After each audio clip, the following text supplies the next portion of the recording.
l'abbé Thomas Casalas. Je ne sais pas si c'est de la lignée Tuc. Si c'est la lignée Tuc, évidemment, c'est Monsieur Casalas. Voilà.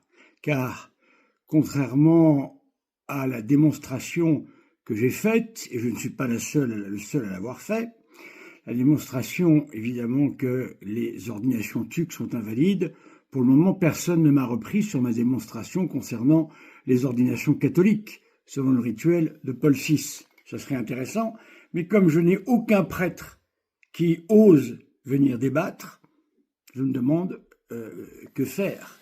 Je me trouve avec des laïcs qui, bien sûr, n'y connaissent rien, et parlent, bien sûr.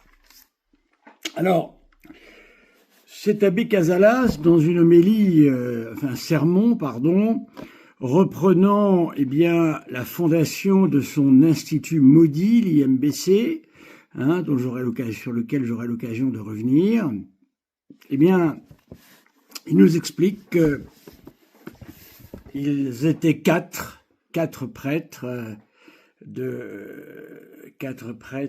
italiens de la fraternité Saint-Pilice, qui ont vu qu'il y avait de graves problèmes, une crise à la fraternité Saint-Pilice, et qu'il a fallu la quitter et partir à toute vitesse fonder donc un schisme qui fonde un autre schisme.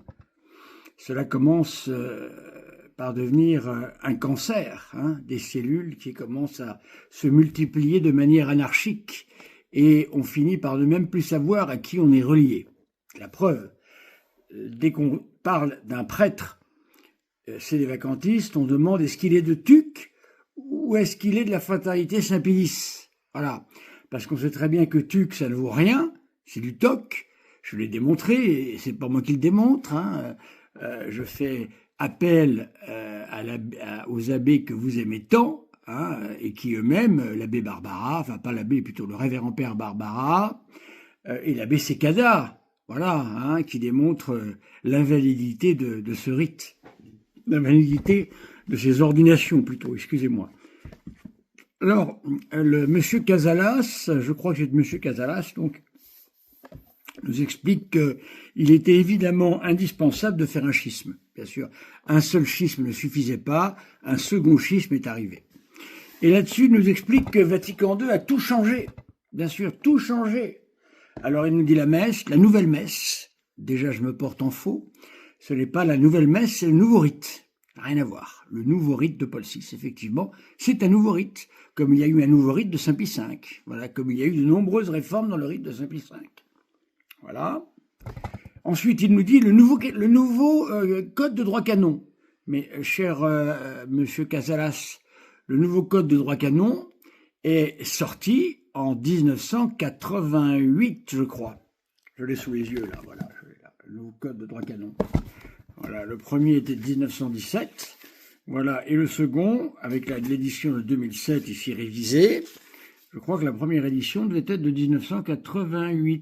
83, pardonnez-moi. Donc, 65, fin du concile, nouveau rite, 69, Paul VI, et 83, code de droit canonique. Donc vous amalgamez l'ensemble. Bon, ça n'a rien à voir. Et vous nous dites que le nouveau code de droit canonique, a mis, en l'état, à codifier, la révolution du Concile Vatican II pour plaire aux protestants. Voilà. Et ainsi, nous voyons ici une définition de la messe qui est une messe protestante. Philo-protestante, dites-vous. C'est pour ça qu'il faut la fuir. Alors je vais lire. Nous sommes ici au canon 897. Nous allons voir si les protestants peuvent accepter ce qui est dit ici. Le sacrement le plus vénérable est la très sainte Eucharistie. Augustissimum sacramentum est sanctissima Eucharistia, dans laquelle le Christ Seigneur lui-même, contenu, offert et reçu, et par laquelle l'Église vit et croît continuellement.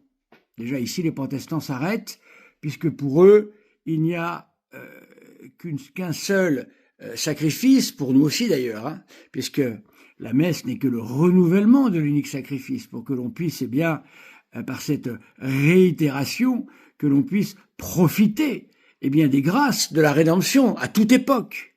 Voilà. Donc là, déjà, ça n'irait pas. Le sacrifice eucharistique, déjà, ça ne va pas pour eux. Mettre sacrifice et eucharistique ensemble, ça ne va pas. Un seul sacrifice, le bon Dieu a réglé l'addition pour tout le monde.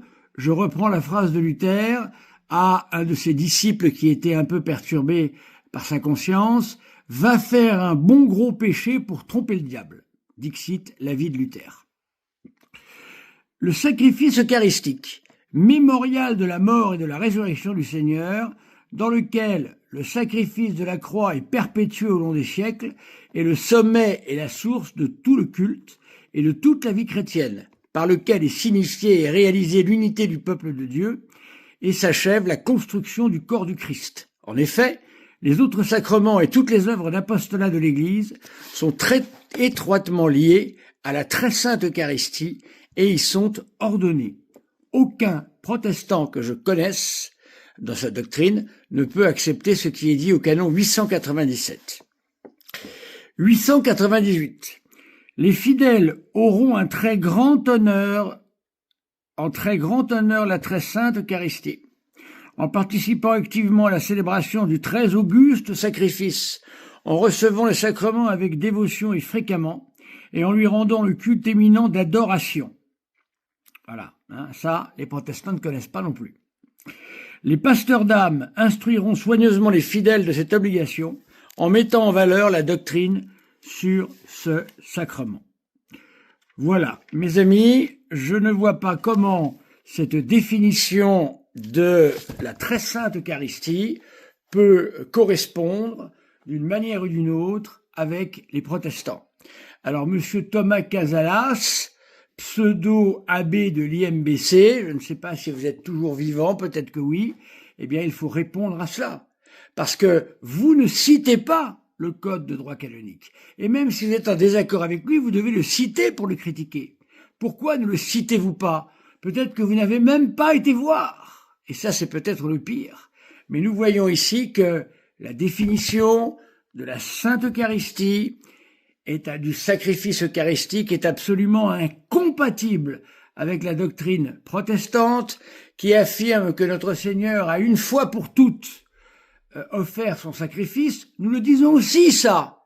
Mais là où les catholiques se distinguent, c'est qu'ils disent qu'en fait, notre Seigneur, dans son immense miséricorde, a voulu que tous les hommes de tous les temps bénéficiaient à plein de ce sacrifice par sa réitération dans un mode non sanglant, ce que l'on appelle le sacrifice eucharistique ou la Sainte Messe, comme vous le voulez. Voilà. Donc vous voyez ici, monsieur Thomas Casalas, que vous nous racontez n'importe quoi et que vous n'avez absolument pas peur, eh bien, des conséquences gravissimes de vos propos. Ainsi, vous déviez les âmes de la véritable et sainte Église catholique et les conduisez en enfer. Voilà la vérité. Merci mes amis. Répondez avec des arguments. Les petits dessins de bande dessinée ne sont pas seulement ridicules. Moi, c'est pas moi, je m'en fiche, moquez-vous de moi autant que vous voulez, c'est pas le problème. Le problème, c'est le prêtre. Vos petits dessins animés représentent un prêtre en soutane. Les anticléricaux de tout poil vont se frotter les mains avec vos petits dessins. Voilà. Donc les Charlie Hebdo du catholicisme, enfin, du célivacantisme plutôt, il vaudrait mieux peut-être vous arrêter. Voilà, peut-être que le scandale serait un peu moins grand. Merci mes amis. Je reprends un deuxième mensonge du sermon de l'abbé ou de monsieur Casalas, Thomas Casalas, qui nous explique qu'en fait, Paul VI, car monsieur Thomas Casalas lit dans les cœurs et les reins, c'est sans doute un voyant, je dois le comprendre comme ça. Il sait de source sûre que Paul VI a fait sa messe, comme il dit, eh bien pour plaire aux protestants, voilà, et pour qu'ainsi les protestants puissent avec nous être présents à la messe et la célébrer eux aussi. C'est le but. C'est ce que nous dit monsieur Casalas contre le très pieux et très savant Chanoine l'Allemand, normalement très connu des milieux traditionnalistes et tout à fait reconnu pour son œuvre sur saint Thomas d'Aquin et ses travaux philosophiques redoutables. Faut-il rappeler qu'il a refusé l'abbé de Nantes sous prétexte de modernisme, au doctorat en philosophie. Alors, il est évident que si Paul VI avait eu cette idée-là, on aurait dit que les protestants pouvaient communier à la messe soi-disant crypto-protestante, ou alors une messe amie des protestants, philo-protestante, ça serait logique. Il manque de chance. Le catéchisme, le code de droit canon parle encore contre vous, monsieur Thomas ou l'abbé Thomas, je ne sais pas. Numéro 844, le canon. Est-ce que vous êtes allé au moins voir tout ça? Je suis pas sûr. Les ministres catholiques administrent licitement les sacrements aux seuls, souligné seuls, fidèles catholiques qui de même les reçoivent licitement des seuls ministres catholiques. Voilà. Donc vous voyez que ici, il n'est pas question de communiquer les sacrements à d'autres qu'aux catholiques. Alors, évidemment, il y a quelques exceptions à voir avec la question de l'orthodoxie, voilà, mais nous sommes dans des questions complexes sur l'orthodoxie.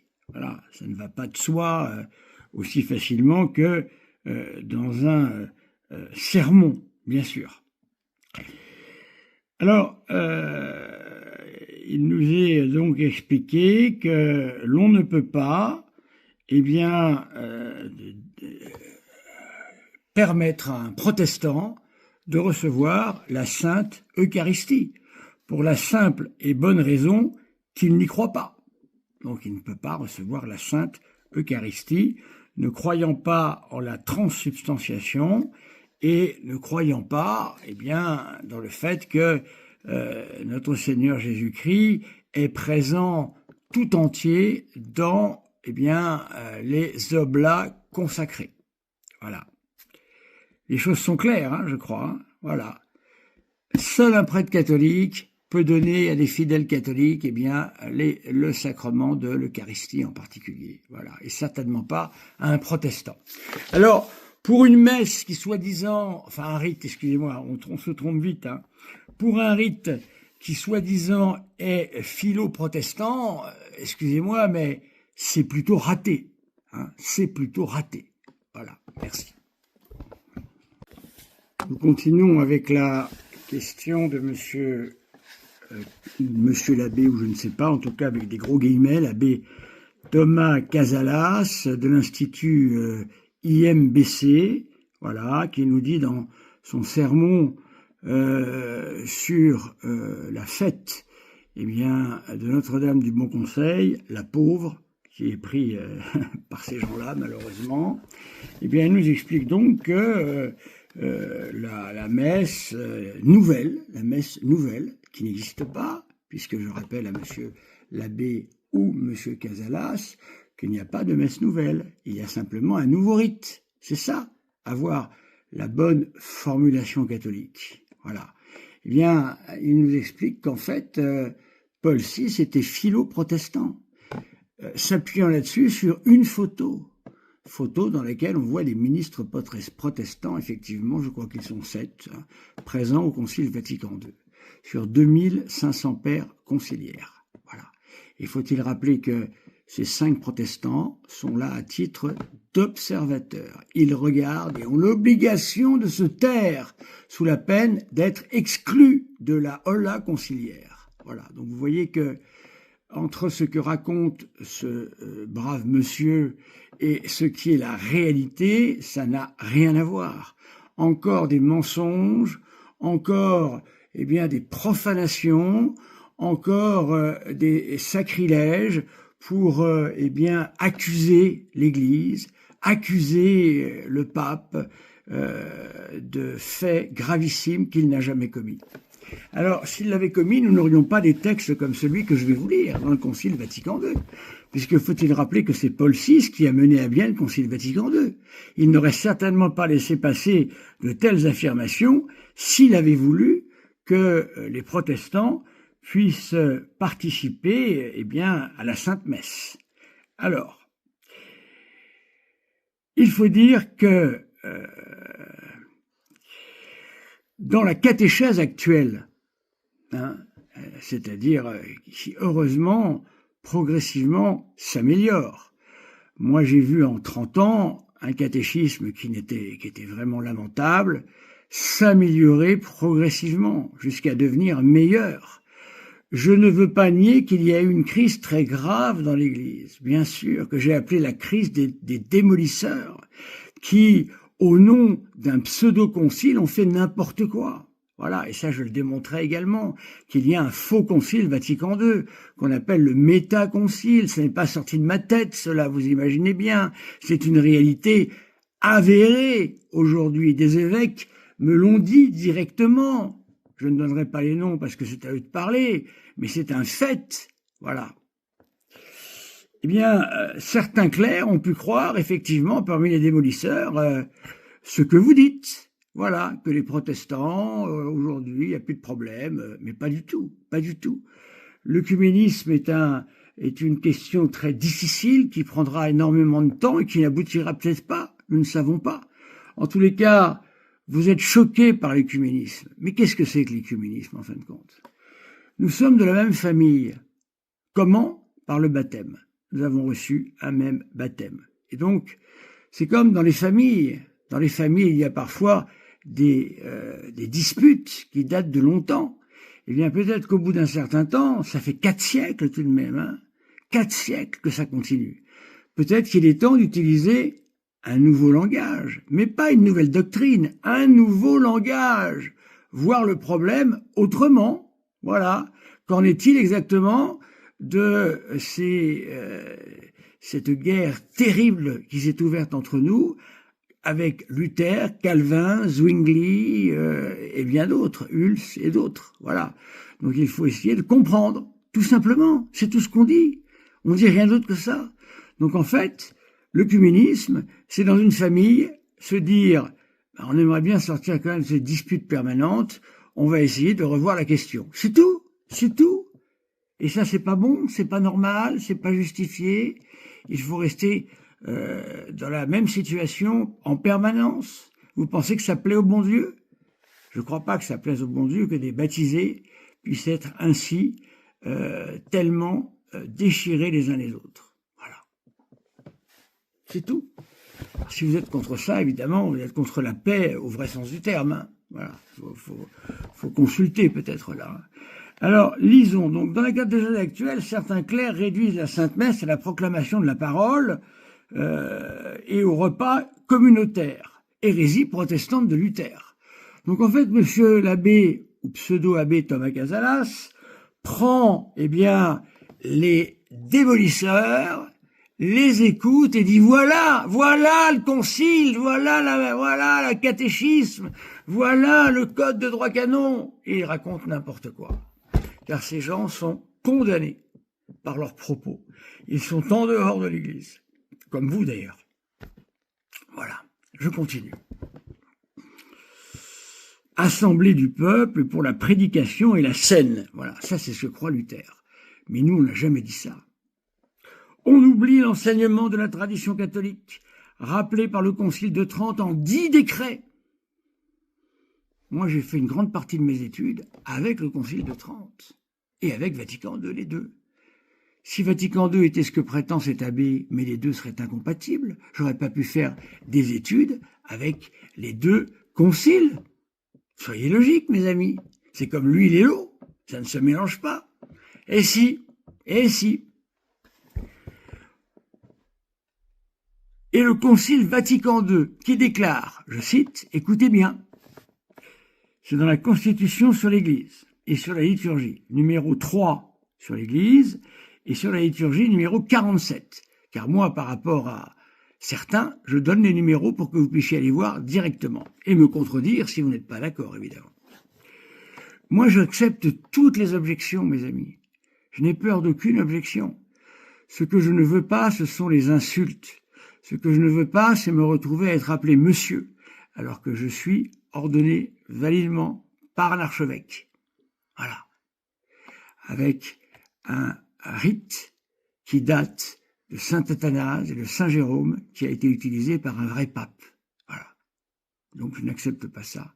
Je n'accepte pas d'être insulté. C'est normal, non? Mais après, si vous dites tranquillement les choses, pas de problème. On oublie l'enseignement donc de Vatican II qui déclare « Chaque fois que se célèbre sur l'autel le sacrifice de la croix, dans lequel le Christ, notre Pâque, a été immolé, s'accomplit l'œuvre de la rédemption. » Pas très protestant, ça. Pas très protestant. La messe est donc principalement le renouvellement et la continuation du saint sacrifice de la croix, immolation mystique et non sanglante du Christ, qui nous applique les fruits de la rédemption. Voilà la doctrine catholique qu'il faut enseigner dans la catéchèse. Voilà, le crucifix doit aussi dominer l'autel. Pour nous le rappeler, il faut un crucifix digne, montrant le Christ souffrant, mais laissant transparaître sa divinité et sa victoire sur la mort et les enfers. Voilà. Vatican II. Donc cela veut dire que M. Thomas Casales vous monte un bateau. Il vous a fait monter dans un bateau qui mène partout, sauf vers la Sainte Église catholique romaine. Voilà. Et vous remarquerez que ces gens n'utilisent jamais les textes, jamais, au grand jamais. Moi, quand je critique le sédévacantisme et les sédévacantistes, j'utilise leurs propos. Je suis honnête. Monsieur Abosi, pour ne pas le nommer, pour définir la messe, utilise, une formule de 1973, je crois, qui a été ad libitum et qui a été revue et qui n'est plus la même du tout. Il n'est pas honnête, ce monsieur non plus. Il devrait prendre la dernière mouture, qui est la vraie. Voilà. Et qui est celle qui rend compte de ce qu'a voulu le rite de Paul VI. Merci mes amis.